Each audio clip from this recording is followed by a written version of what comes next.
SSC CHSL एक ऐसा exam जिसको इंडिया के लाखों बच्चे फॉर्म भरते हैं और उसके बाद फिर उनके बहुत सारे सवाल हो जाते हैं।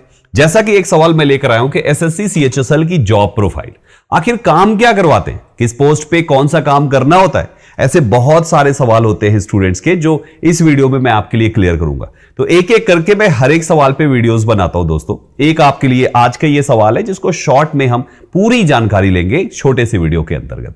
तो जो भी बच्चे पहली बार हैं वो जल्दी से चैनल को सब्सक्राइब कर ले बच्चे। ये चैनल सब्सक्राइब रहेगा तो आपको मेरी क्लासेस की कंप्लीट डिटेल्स मिलती रहेगी। तो जरूर सब्सक्राइब कर लीजिए और शेयर जरूर कर दीजिएगा, क्योंकि हर किसी को पता होना चाहिए सीएचएसएल क्रैक करने के बाद आखिर काम क्या करना होता है। तो सीएचएसएल में काम को जाने उससे पहले सीएचएसएल है क्या, थोड़ा सा उसके बारे में जान लेते हैं। प्यारे साथियों, एसएससी सीएचएसएल एसएससी के द्वारा कंडक्ट किए जाने वाला एक ऐसा एग्जाम है जिसके लिए 12th क्वालिफिकेशन यहां पर चाहिए और इसको क्रैक करने के लिए आपको 4 सब्जेक्ट्स में पहले प्रीलिम्स यानी टायर 1 क्रैक करना होता है। कौन कौन से हैं? General intelligence, general awareness, quantitative aptitudes और इंग्लिश। सभी के 25-25 प्रश्नों के लिए 50-50 नंबर अलॉट हैं, यानी 100 प्रश्न के लिए 200 नंबर आपको अलॉट है, जिसके लिए 60 मिनट का समय मिलता है। गलत आंसर करने पर 1/4 नंबर कट भी जाते हैं और सही पर एक प्रश्न पे 2 नंबर मिलते हैं साथियों। ये आपका क्वालिफाइंग नेचर होता है। इसको आप क्वालिफाई कर लेते हैं तो फिर टायर 2 का पेपर आता है जिसमें यही चारों सब्जेक्ट के साथ एक कंप्यूटर भी जुड़ जाता है दोस्तों, कंप्यूटर बेस्ड क्वेश्चंस। ये दोनों ही टायर के एग्जाम्स आपके ऑब्जेक्टिव होते हैं, यानी प्रश्न को पढ़ना है और ऑप्शन को टिक करना है और आगे बढ़ना है साथियों। इसके लिए भी यहां पे थोड़े से नंबर ऑफ क्वेश्चंस ज्यादा होते हैं और मार्क्स भी ज्यादा होते हैं। आपकी फाइनल मेरिट जो बनती है वो टायर 2 के बेस पे बनती है। कुछ पोस्ट के लिए स्किल टेस्ट भी यहां पर अवेलेबल है जिसको आपको देना होता है। तो जब आप टायर 2 क्वालिफाई कर जाते हैं तो फिर डॉक्यूमेंट वेरिफिकेशन करके कुछ दिनों बाद जो बच्चे इसको क्वालिफाई करते हैं उनकी ज्वाइनिंग लगती है। अब ज्वाइनिंग के बाद अब देखिए आपका जो सवाल था प्यारे साथियों, आपका यहां पर कि भाई देखो जो आपकी जॉब लगेगी वो 2 ग्रेड पे लगेगी, एक 2400 ग्रेड पेपर और एक 1900 ग्रेड पेपर। 1900 ग्रेड पे की जॉब है एलडीसी जीएसए और 2400 ग्रेड पे की जॉब है डीईओ पीए और एसए। आगे बढ़ेंगे और जॉब प्रोफाइल को समझते हैं कि आखिर किस पे आपको क्या काम करना पड़ता है। सबसे पहले हम एलडीसी और जीएसए की बात कर लेते हैं।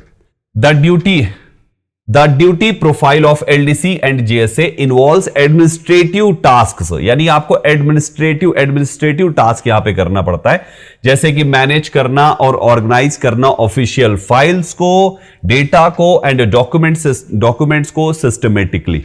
इस पोस्ट पे आपको ये काम करना होता है। They act as entry level clerk in government institutions, यानी ये एंट्री लेवल क्लर्क है किसी भी गवर्नमेंट इंस्टीट्यूशन के। तो इस पोस्ट की ये काम हो गया। थोड़ा सा आगे लेके चलेंगे, डेटा एंट्री ऑपरेटर डीईओ पर क्या काम करते हैं। A DEO's role requires managing office computer systems. ये काम है इसका कि ऑफिस कंप्यूटर सिस्टम्स को मैनेज करना। Hence candidates need to possess substantial computer knowledge and exhibit a good typing speed, an essential part of the DEO role। यानी अगर आप DEO की जॉब चाहते हैं तो आपका कंप्यूटर स्किल्ड होने चाहिए और आपकी टाइपिंग स्पीड भी ठीक ठाक होनी चाहिए, साफ साफ यहां पे लिखा हुआ है। फिर आगे बढ़ेंगे दोस्तों, पोस्टल असिस्टेंट यानी पीए की जॉब और सॉर्टिंग असिस्टेंट एसए की जॉब पे क्या काम मिलता है। PAs and SAs are responsible for handling mail distribution, data management, customer service and addressing customer inquiries by presenting appropriate solutions. इनका ये काम होता है, यानी ये डायरेक्ट कस्टमर से अटैच रहते हैं। इनका काम कस्टमर हैंडल करना है, जिसमें मेल डिस्ट्रीब्यूशन हो गया, डेटा मैनेजमेंट हो गया, कस्टमर सर्विस हो गया, कस्टमर्स की इंक्वायरीज को रिजॉल्व करना हो गया, ये सारी चीजें होती है। तो आई थिंक यहां पर ये चीजें सारी आपको समझ में आ गई। करियर ग्रोथ में आप जब इसमें काम करते जाते हैं तो करियर ग्रोथ में क्या मिलता है।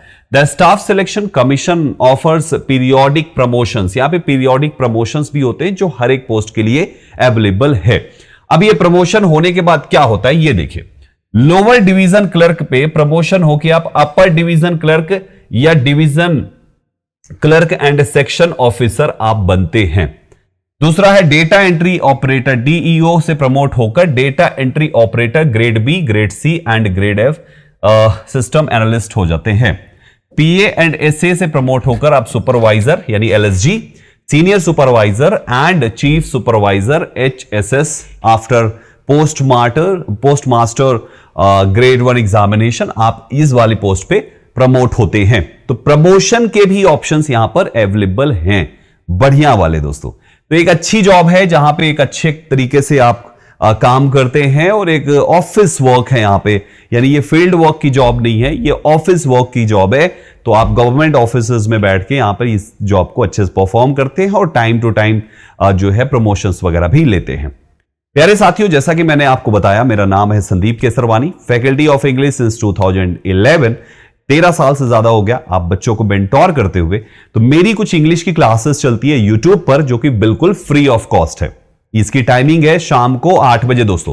तो आप शाम को 8 बजे हर रोज मेरे साथ इस चैनल का हिस्सा बन सकते हैं अपनी इंग्लिश को इंप्रूव करने के लिए। तो फटाफट चैनल को सब्सक्राइब कर लीजिए और टाइमर सेट कर लीजिए, क्योंकि यहां पे ये एक फाउंडेशन बैच है। जिनको शुरू से बढ़िया तरीके से इंग्लिश पढ़नी है, वो भी यूट्यूब पे दोस्तों, तो उनके लिए ये ऑप्शन अवेलेबल है, राइट। सो आज ही ज्वाइन कीजिएगा और देखिएगा अपनी इंग्लिश का लेवल, और धीरे धीरे इंप्रूव करके एग्जाम दीजिए, ताकि आप भी इस प्रकार के प्रमोशंस वगैरह का हिस्सा बन सके साथियों। ठीक है, तो जरूर मिलिएगा मुझे आज की इस क्लास में रात को 8 बजे। ठीक है, आगे बढ़ेंगे साथियों। बाकी ये सारी चीजें हैं आप सबके लिए, बस अभी के लिए केवल इतना ही। उम्मीद करता हूं आपको आपके सवाल का जवाब मिल चुका है। जो एक्सपेक्टेशन के साथ आपने इस वीडियो को क्लिक किया, वो एक्सपेक्टेशन आपकी पूरी होती है। Thank you very much for joining this session.